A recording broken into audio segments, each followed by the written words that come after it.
Eto mga katupak, yung ating panlaban ngayong September 23, 1 fast skill. Dito po yan sa Pinugay, Baras, Rizal, sa RZF Cockpit Arena. Ayan. So kung kayo po alam nyo yung Tanay, Teresa, Antipolo, San Mateo, Marikina, malapit lang po dito yan sa Pinugay, Baras, Rizal. Yan, mga taga Sampaloc.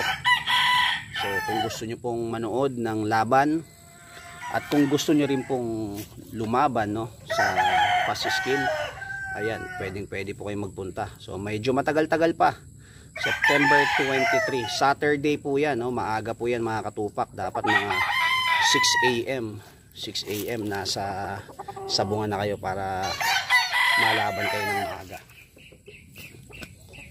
Ayan po yung panlaban natin. Good luck po sa mga katupak natin.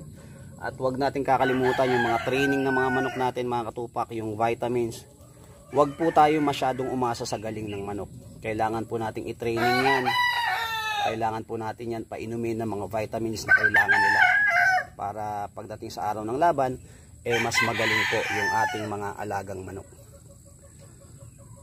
Good luck po mga katupak. Good luck. Ayan. So pakihagis nyo na yung energy ball dyan mga katupak. Baka makasila tayo, makachamba tayo ng fast skill, ano? 20,000 bunutan. So 20,000, merong 10,000, 8,000, 7,000. So 10 yung makakapasok. So malaking bagay po 'yan. Malaking bagay 'yan na makakuha tayo ng papremyo para meron tayong dagdag, no, pambiling patoka at vitamins. Yon. Salamat. Yan, thank you mga katupak. So King Pak yan. One love.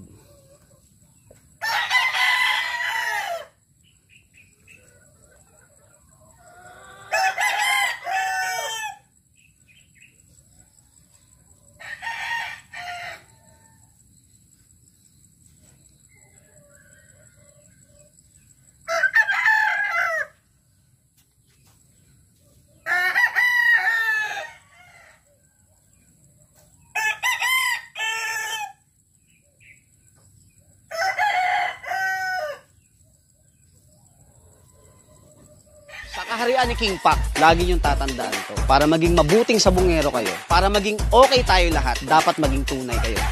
Honest dapat tayo sa isa't isa. Pagkakatiwalaan ka, meron kang paninindigan sa sarili. In the future, maaabot mo kung ano yung gusto mo. Basta magpakatotoo ka lang.